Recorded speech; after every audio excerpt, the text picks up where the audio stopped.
Hey guys, welcome back to Let's Play Bloodstained Ritual of the Night? That's, I think, what it's called. I'm Serious JG. We got Thrashing Tentacle. This Vepar is a big, half-naked monster lady boss. Clearly has tentacles. I saw it. Just a flicker. That was the Jeeble I know. They call him Flicker, Flicker. I will put a stop to all this. Anyway, here's an action pose. Well, I mean, sexy pose, perhaps, like this. The devil came down to Jordan. Sorry, I didn't mean to talk over Dave Hayter. Dave Hayter does a voice in this game. It's fun. I like me some Dave Hayter. But who's a successful writer? Is it you? Is it me? We may never know. We're here, by the way. I am not voiced by Dave Hayter. Was this a village? What happened to it? The demons Jeeble summoned? Blimey! They've moved faster than we hoped. Miriam, we have to hurry. This was where we were supposed to meet our contact. Contact. All right. But wait. Let me clear the area. There are still demons about. Intelligence reports from Ultra suggest Jerry is about. Promise you'll be careful. Just hope that she's still safe. She better not be your love interest, pal. I thought I was your love interest. Not entirely clear. It's possible the male and female lead in a video game are platonic friends working towards the same goal. It's also possible that I didn't mean to hit that button. Oh, by the way, those little flower-looking, crystallized flower-looking things that pop out of these just give you a boost to your mana gauge when it's not refilled. It's a very common drop from those torches. Matter of fact, I think they might always drop unless your mana is full. But I might be wrong about that. Definitely there are ones that I remember being mana drops, and then when I get them again later, when I have mana, they drop like a really minuscule number of coins. You can get one coin as an item, as a drop, and there's no point in the game in which one coin is a significant amount of money. Anyway, this is a giant rat. It's pretty cool. There's a bone mort, which, unlike a mort, actually gives us a crystal. Or bone toss. Throw the bone in the designated direction. And it gives us melting skull as well. Bone toss is a directional. Oh, excuse me. Takes more MP than flame cannon, which I generally assume that ones that use more MP cost more damage.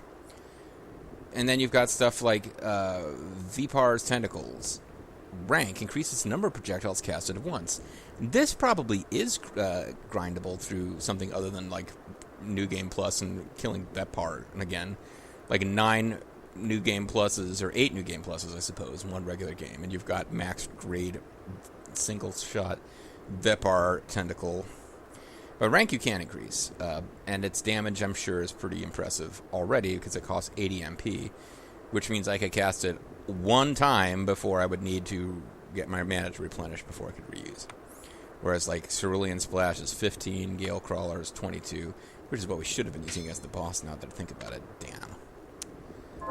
But anyway, Bone Toss is ready. So, yeah, presumably that does some damage. There is 500 gangsters.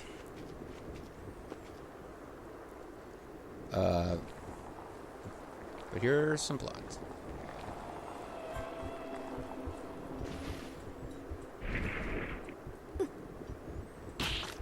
She looks scared.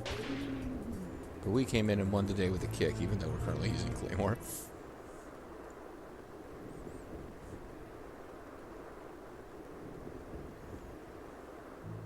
Thank you, Miriam.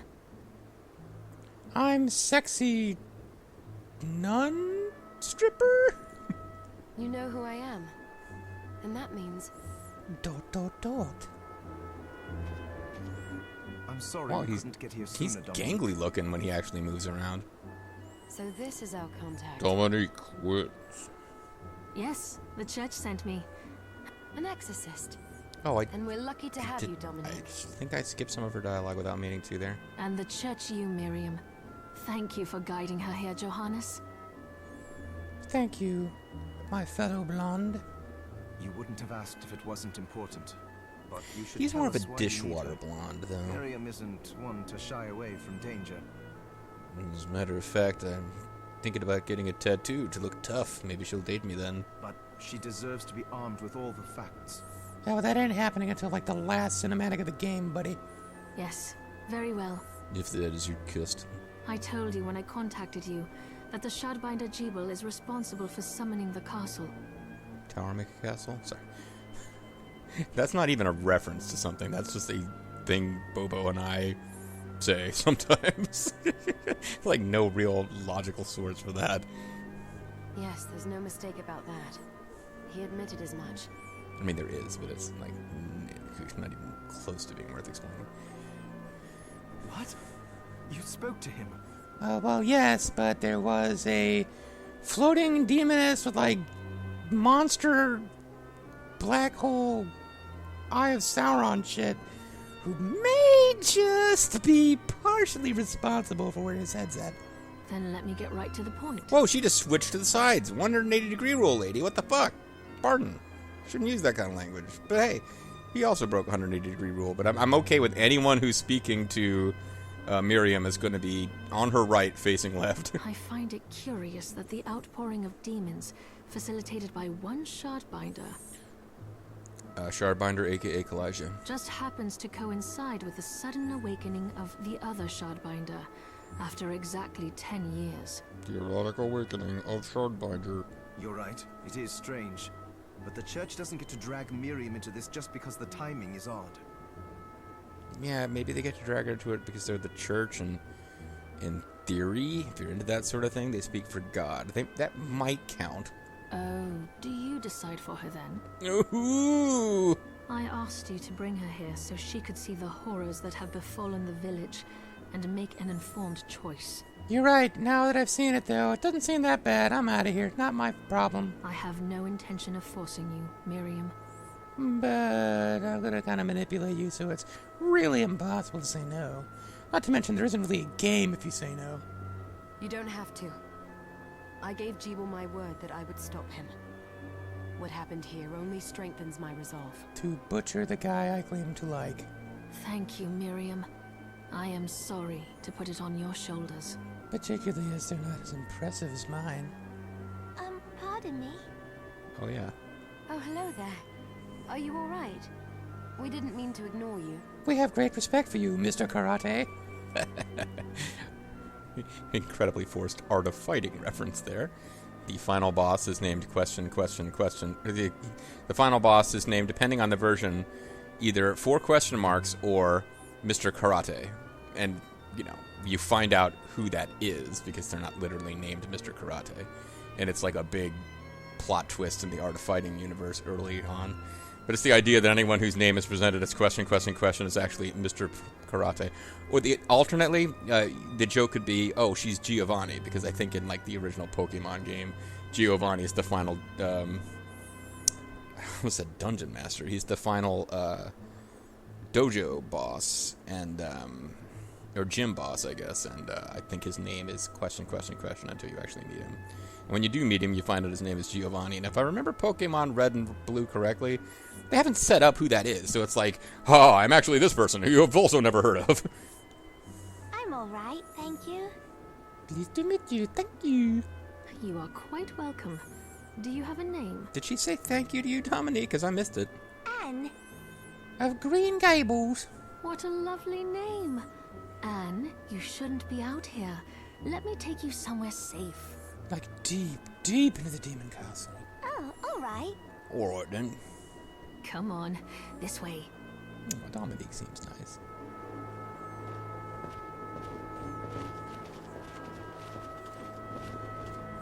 Oh, so I'm just gonna hang out here then. Okay, fine.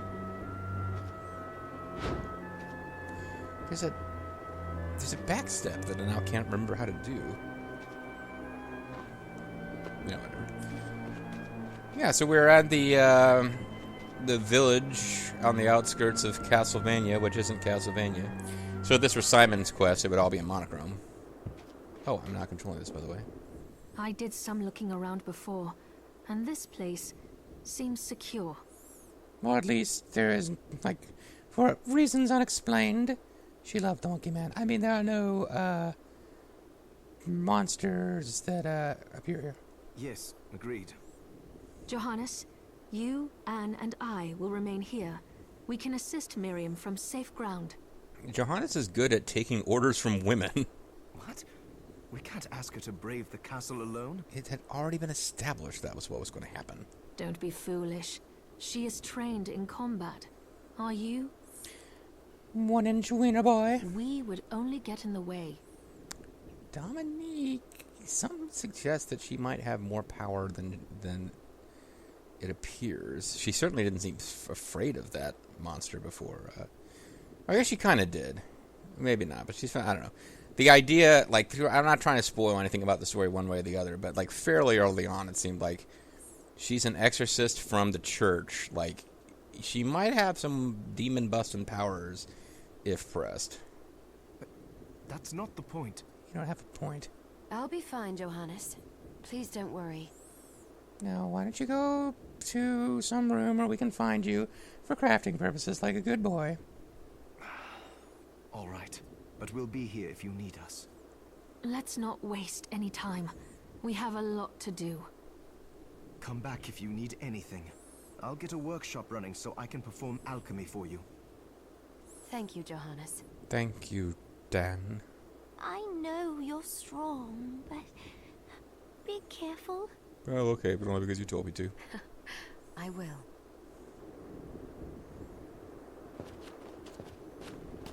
And everybody saunters off.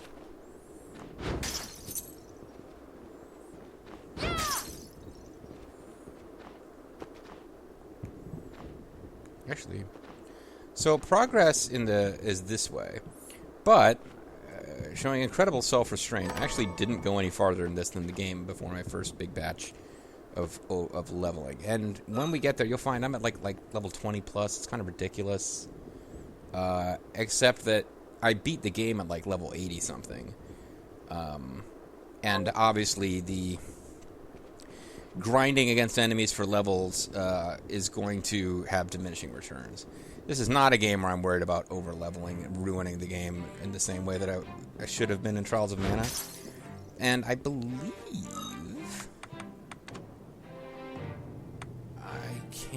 No, never mind. I thought there might have been a way to change the difficulty setting during the game, but that may not be the case. Anyway, I've already proven against that boss. It took me more than one try to beat the first boss, so...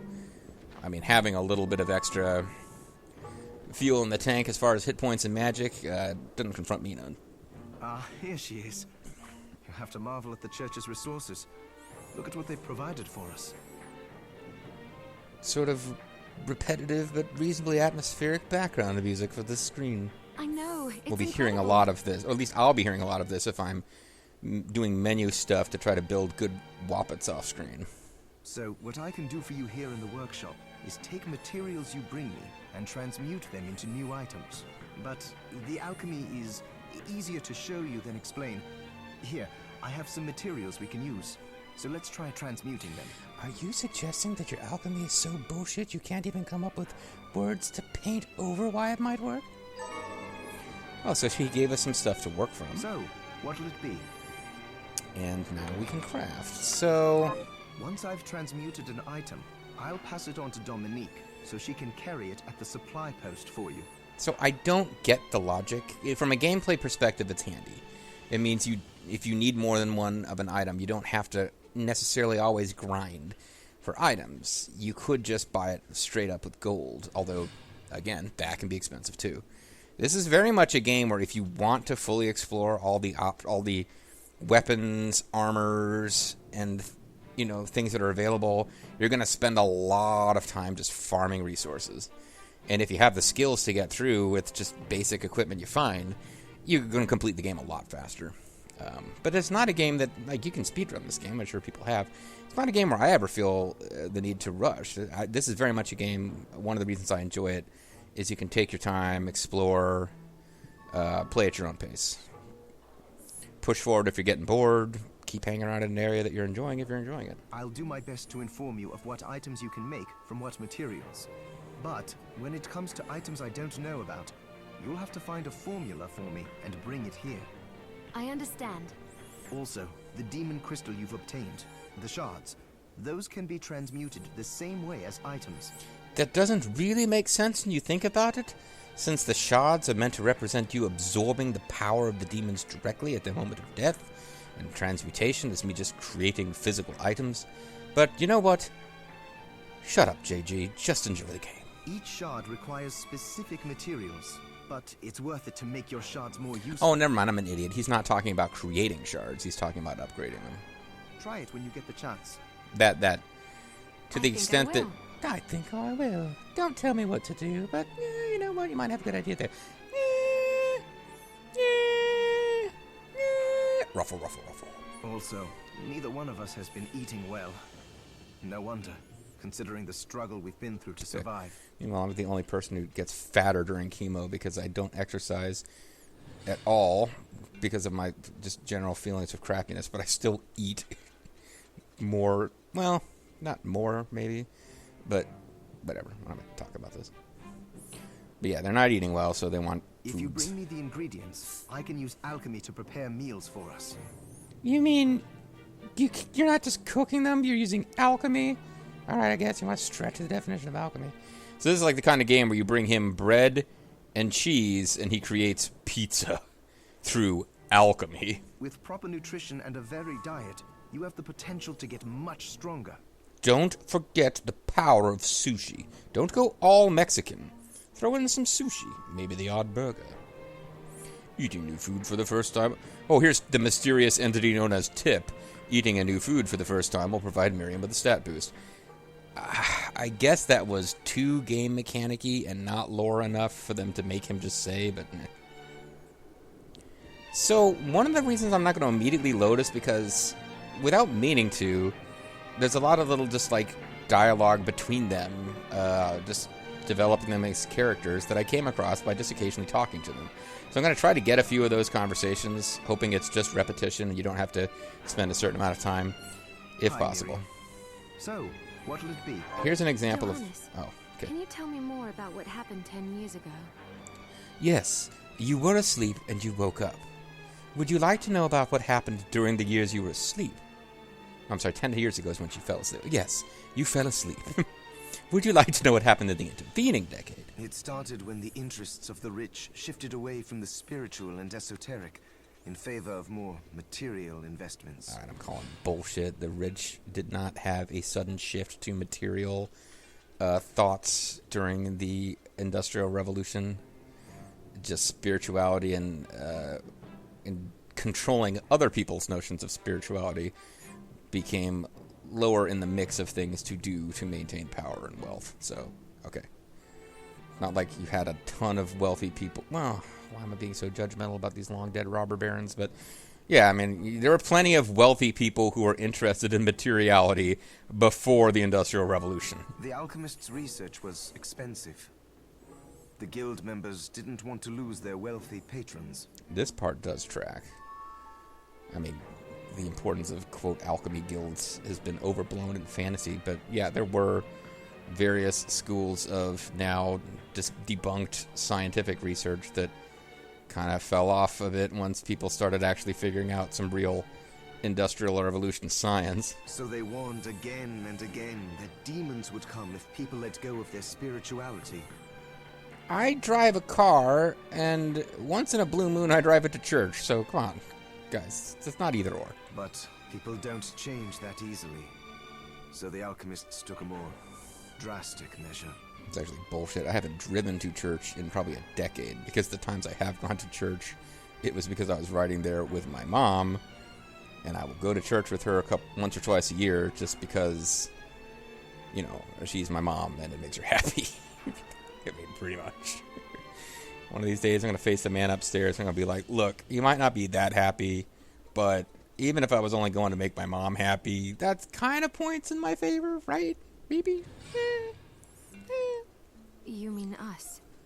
The Shardbinders. AKA the Kalijahs. Yes. It shames me that I was even connected to what they did. But at least you have the facts of it. That's the gist of it. It's all right. Thank you for telling me. I way overthink these relationships in video games. But the relationship between Johannes and Miriam is actually... I find it, in considering the fantasy setting we're in, it's plausible and rather pleasant. Like, I find myself liking both of these characters as the game progresses. He's got some guilt about stuff that it is neither completely irrational nor completely fair that he blames himself for these things, and she tries to help him with that, while also dealing with demon monsters, which are probably the more important concern. But she finds little brief moments to help him out. The fact that he's constantly whinging about it is not... I could find myself getting tired of that after a while. Like, it's like, should I just write a note that says don't blame yourself and leave it here so you can read it when I'm not around to constantly reassure you, you little bitch? But I don't think it's quite that bad. Miriam, welcome. To your doom. Welcome. Since this is your first time here, let me tell you a little bit about the supply post. I flash these hot legs and gams. Well, gams are legs or... Yes, gams is dumbass slang for legs, not boobs, right? Whatever. Please. And sorry about my tattered scarf being so prominent briefly. I have made arrangements so you can buy and sell items here. I would have liked to provide what you need for free, but seeing as we are largely cut off from the church's funds out here... Oh, why are you worried about material things? You should be talking about the spiritual and esoteric. You are desperately bringing demons here with this... I will need money in order to keep the supply post stocked. I hope you don't mind paying. But if you do, well, fucking deal with it, bitch. No, I understand. I appreciate you doing what you can. And JT's going to have to try a lot harder to make our voices distinct. I mean, I could be generically British. Not generically British, like a stupid working-class British voice. I can also buy shards from you if you no longer need them. I can also talk like Riku, just so I don't sound like you. Wait, is trade in demon shards even allowed? Nope. Of course.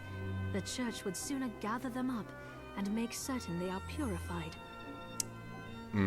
As someone who's... This is not my first fantasy game rodeo, particularly a Japanese fantasy game that has characters who represent the traditional Western Christian churches. Again, I'm not trying to spoil anything here, guys. These were my thought processes on the initial playthrough, so they might turn out to be completely off base, but yeah, immediately suspicious of this. We're the church, we're good, bring us demonic artifacts. I am not permitted to sell them, but I can buy them off you. You may want to keep extras, since possessing multiple shards of the same type amplifies its power, but there is a limit to how far that can go. The point they're making is that getting more than 9 shards of anything just is wasted. You don't collect them as like excess to sell. So if you have 9 shards and you get a new shard drop, it will appear the normal way, it will fly into her body, it just won't actually do anything.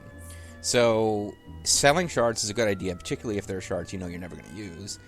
I don't generally do it just because I'm a hoarder when it comes to these things in games, and it's not worth that much money. And more importantly, if you carry a large number of shards, your body's corruption... As near as I can tell, that is purely lore and is not a gameplay issue.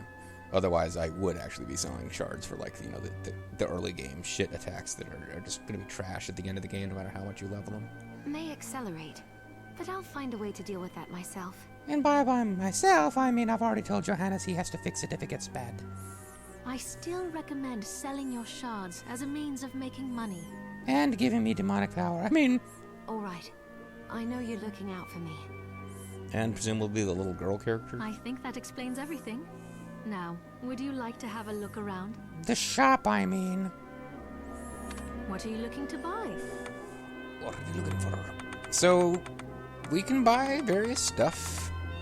And in fact, although occasionally they're really expensive, I usually like buying stuff with gold rather than in-game stuff like this, like having him create, even if you've created it once or it's a recipe that she can already sell, I'll tend to like to spending cash because it just feels in most cases like it's easier to get more cash than to reliably get replacements for any alchemy ingredients that you use. She sells those as well, in fact, so if it's like you just need one cotton to make something. You don't necessarily have to go find demon sheep to kill. But yeah, like you can see, the high-end alchemy items. These 3 items are available for purchase from Jump. The 32 Bitcoin is not the most exciting alchemy item ever, although it's pretty damn good. But, yeah, it's super expensive at this point, clearly. And, I mean, if you're like me and grinding like a nut burger, you could probably buy that and get a weapon that will serve you for most of the game. But other things you're going to find by going out and killing high-end monsters are going to actually ultimately give you better stuff.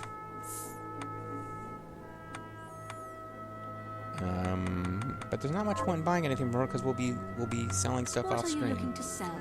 But again, it appears that every shard is 300. So early in the game, $300 a pop. If you want to just fight those SEMA guys and hope they drop Cerulean Splash, not the worst possible use of your time.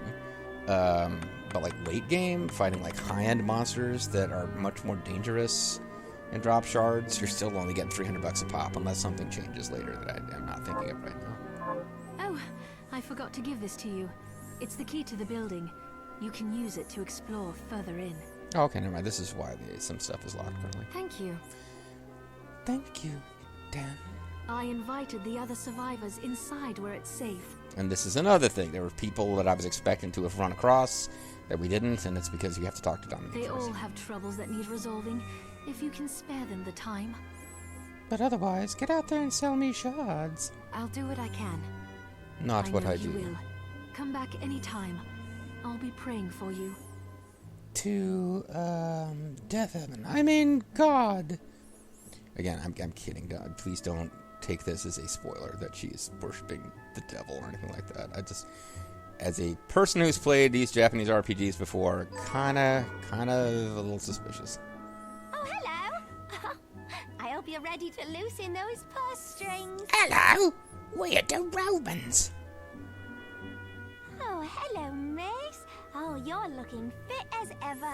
I'm a budding lesbian, miss.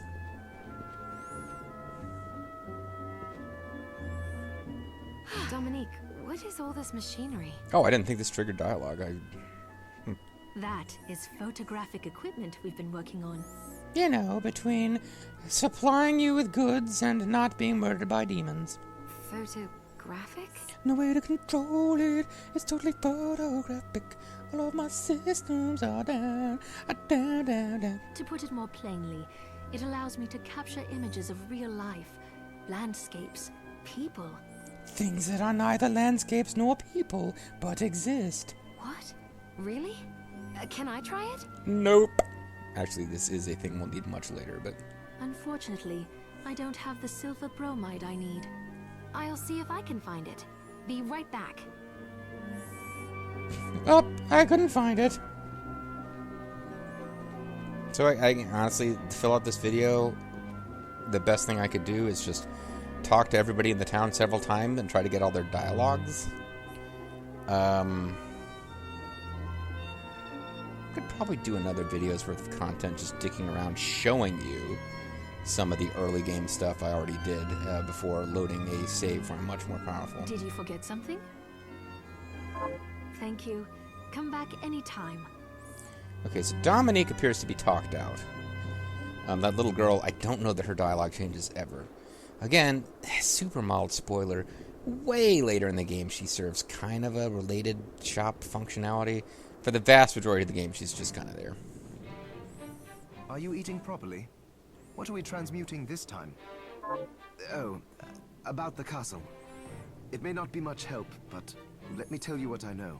And again, I don't remember specifically how many of these we've heard. I just want to listen to enough that I'm reasonably sure there's nothing that will be missing by loading the game. The castle itself was summoned from hell, demons and all. We stole that plot idea from Event Horizon. But the site it rests on is where the Alchemists Guild once lay. Because Event Horizon, it created the idea of a... Never mind. So you may find traces of our facilities intermingled with the rest. Now that you mention it, I do remember seeing an area dedicated to the study of Eastern mysticism. Wait, what? Okay, there is an area like that. We haven't been there yet. Yes. And another of us was researching how to create giant organisms. Giant orgasms? Anyway, That's not what he said. just be mindful of the facility's existence. The knowledge may keep you out of harm's way while you explore. In some way I haven't really quite figured out yet. All right. Thank you. Dan. Thank you. Dan is a reference to the David Hayter did the screenplay, now that I think about it, but it's for the film version of The Watchmen. Hi, Miriam.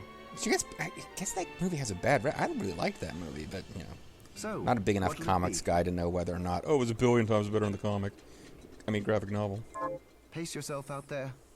It's so about that. Alright, I'm going to call it a video. We'll explore the rest of the town, folks. There's one or two errands that I couldn't stop myself from doing off-screen. Early game errands that I could do them on screen now, and then we should be pretty close to where I can load game progress that I did off screen, which means more to me than you. But honestly, the big thing is I want to try my best to make sure anything that I did off screen that I wasn't like thinking at the time, oh shoot, I need to make sure this gets recorded. Try to get all that done, because the first big thing to do once we load our grinded up, powered up Miriam is going to be actually passing that plot door and getting to the castle proper. We'll be doing that shortly, maybe even in the next video. See you then, guys.